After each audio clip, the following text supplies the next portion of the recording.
5, and I was late for a very, very important meeting. So I told my wife and my kids, let's go, we are getting late. So we started to drive, and I was going to my very first Toastmaster meeting, and I was as I was driving, I had the paper in front of me, and I was looking at this, and looking at the driving, and looking at this. Don't ever try that. Safely reached this same auditorium. Opened the doors, and we have 20 wonderful people sitting up there, and the meeting started. Nicole, come on down to give your very first speech. And Nicole came, she gave her speech. Then Jeff gave her his speech. Then they said, now Sabeel Ahmed is going to give his icebreaker. And I was like shivering all over the place. Icebreaker, speaking in front of the people, never done that before like this. Came to the podium, literally holding to the podium, and I was like really sweating all over the place. Cracking voice, knocking knees, gave my speech. After the speech, came back like this. I saw everyone standing up and they were clapping. I looked at my wife and I was thinking, did they nominated me as the world champion on the team?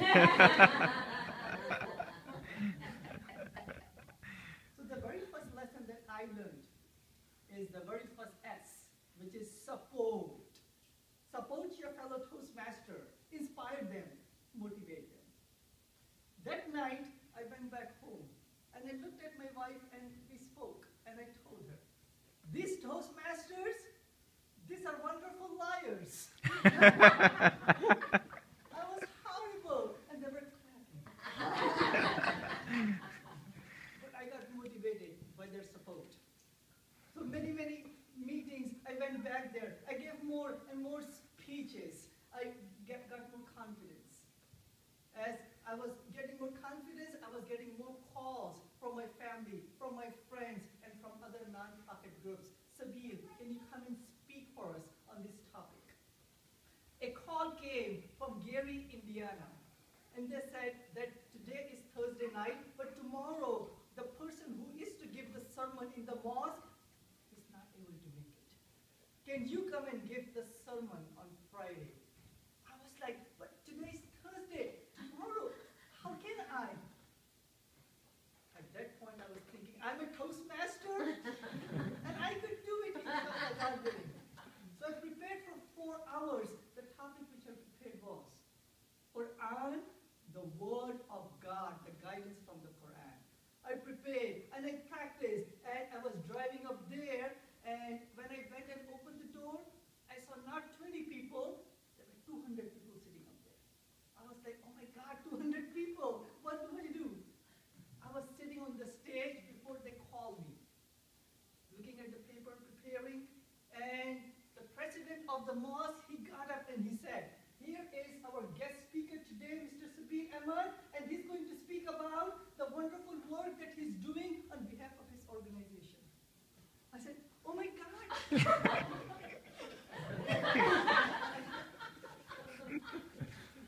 At that point, I was reminded of Table Topics. I got up, gave the presentation, connected with them, they all liked it, and alhamdulillah, God willing. And more presentations happened after that time.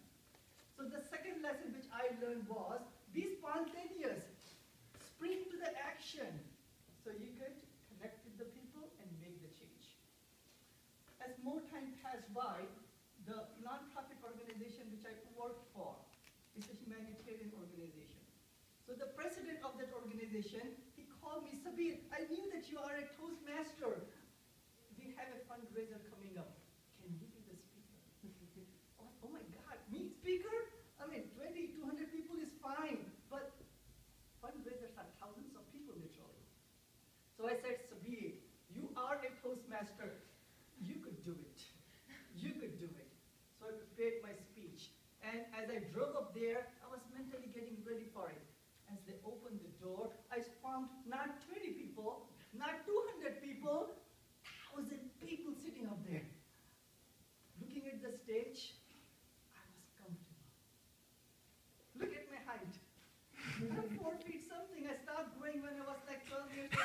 When I looked at the lectern, it was like literally 6 feet high.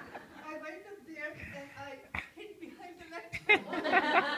They were thinking, is this a speech or is this a magic show? Disappeared over here.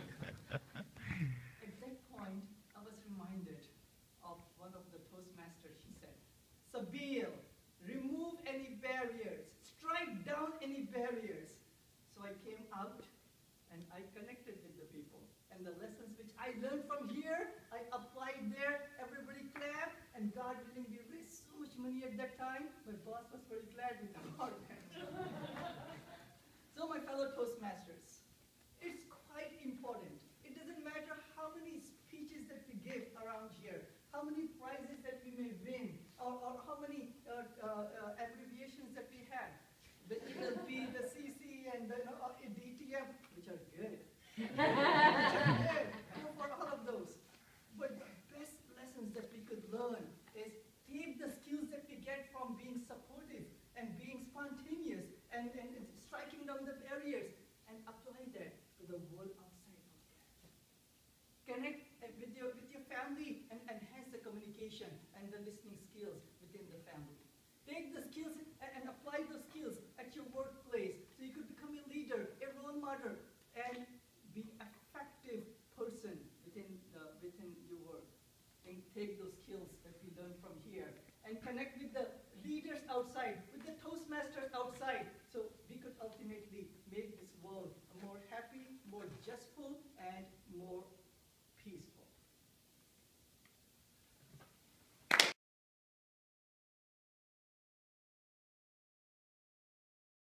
Maybe it's at a contest, and you have a great conversation. Something switched. This is different than those conversations that you might have in the hallway at work. It's different than a conversation you might even have at a Toastmaster. It's something I call an authentic connection. Toastmaster, fellow Toastmasters, and those of us who've had those magical moments that connect us with others. It all started for me back in grade school. I remember my 5th grade teacher looking down at me. Matthew, you're never going to be anything. You're a failure. Have you ever had that happen to you? Someone plants a little bit of disbelief in your head, and it spirals out of control. For me, I turned into a disconnected state. I found books. I found computers. I found all of those devices which let me disconnect with the world. And in fact, I see a lot of people doing that today. Have you ever been out on a date? Or out with a coworker? And their phone is more interesting than you are? Really? I'm right here. No. And it happens all the time. In fact, it's gotten to the point that people now are putting their cell phones in the middle of the table, and the first person to reach for it pays for the bill. This is ridiculous. Well, once I got out of that disconnected state, I started to feel something when I sit down with a friend, when I had a conversation with them that was two-way versus one-way. And it was in that two-way conversation that I felt connected. It's when you step into being in that moment with the person. When something else might be going on their own and you'll be briefly distracted, but you come back and you're there. And it's a magical thing. It started happening once I started caring. Once I began to care, I connected. Once I connected, it led me to a mysterious, magical place that I call authentic communication and authentic connections. Imagine being out on a date. You're crazy about this person, and you walk away both feeling that same way. You're getting your test results back from the doctor. Nothing else matters in the world. A herd of elephants could come running through the room, and you're right there in that moment. Well, what does it take? What does it take to get from disconnected into connected into an authentic connection? It's caring. It's that moment when we move out of worrying about ourselves, and we think about the other person. For example, I remember being out to lunch with Murad. He was a brand new Toastmaster. Now I can tell him everything about me. I can tell him I've been in it 7 years and I've done all these things. Or I can take that moment to find out about him and to have that connection with him, which we share to this day. We can call each other up.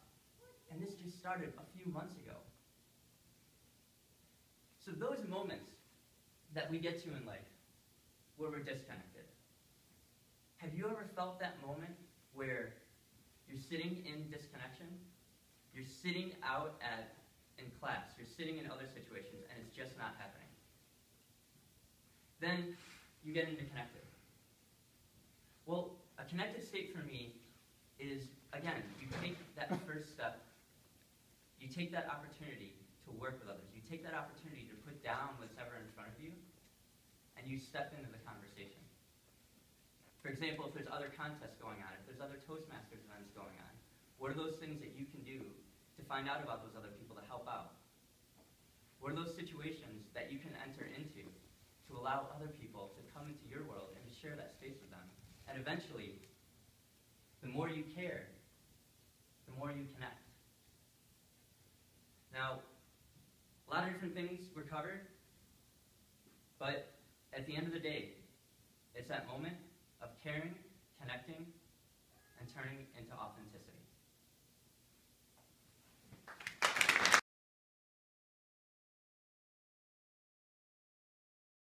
7 billion people who live today on this planet. It is my personal belief that each one of us has a special, unique mission. And what is the mission? The mission is your dream. Mr. Contest Chair, fellow Toastmasters, and honored guests, have you ever asked yourself, what is your earthly mission? In other words, what is your dream?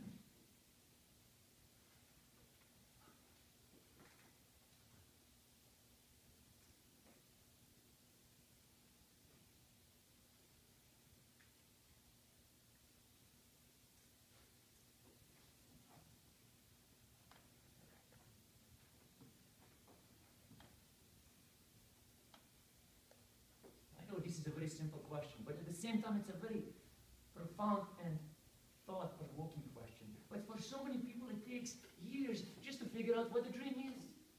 And for a lot of people, even a lifetime was not the love. And the proof is out there in the graveyards. You see, every time when I pass by the graveyards, I don't see just tombstones out there. I see hundreds and thousands of just buried dreams. Books never written, businesses never opened, relationships never started, trips never happened, promotions never happened, etc., etc. Why? The ultimate question is, what we ought to do today to prevent ourselves from burying our dreams when we die. You know what? Let's come out with me to Los Angeles, California, and think about that question over there. It's nice and warm. Last year in March, I went to LA for a seminar with Bob Proctor, Gary Hendricks, Peggy McCall, and Mary Morrissey.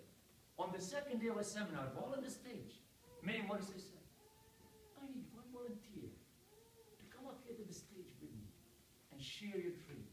Everybody. It's what I did. Here, I! Of course, she chose me. So I ran up to the stage, and first thing what they did, they handed me a microphone. By the way, I never used microphone before. So a few times she had to push my hands down. Because I was almost eating that thing. But I told them how I started running in 1991, back in my native country, Bosnia, with my best friend Mirza, with a goal to make it to the Olympic Games. Then I told them how I joined the Toastmasters, and how I fell in love with speaking, and how I have this passion for speaking, and how I want to be on a stage and just talk to thousands of people at a time, and just how I want to encourage them, inspire them, and motivate them to improve themselves physically, spiritually, and mentally, so we can all together help this planet to heal, so we can all together make this world a better place to live. I literally opened my heart and soul to 350 people in the audience. Coming from my Toastmasters meetings where I used to speak in front of 5, 10, 15 people on the average, and then coming up in front of 350, for me, I was like a 350 million.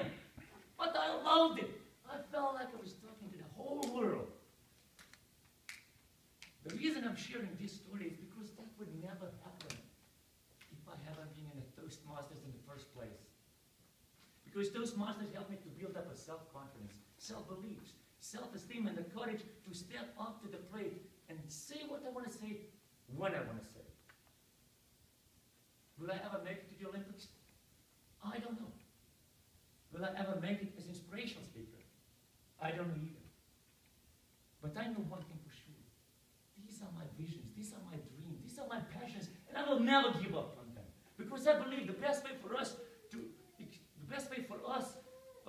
to serve humanity is through a passion.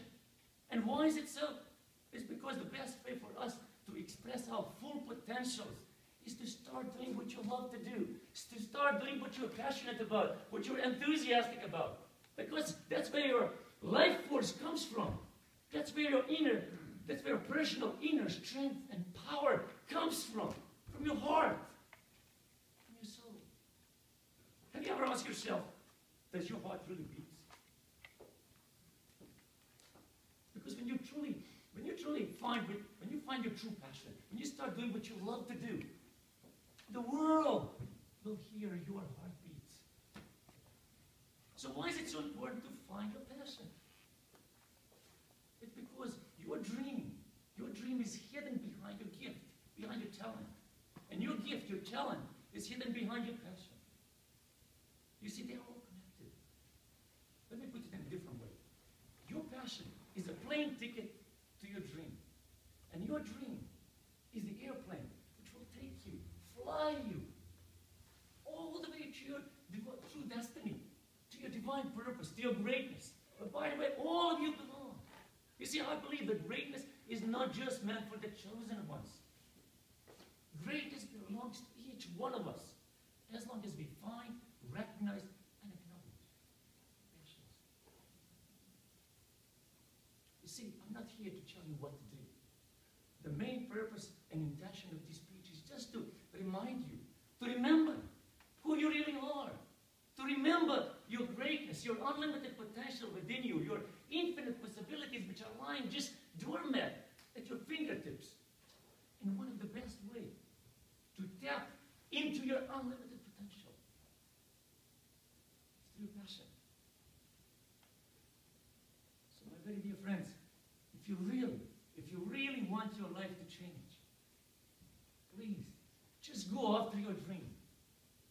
But first, find your passion and live your passion. And then watch your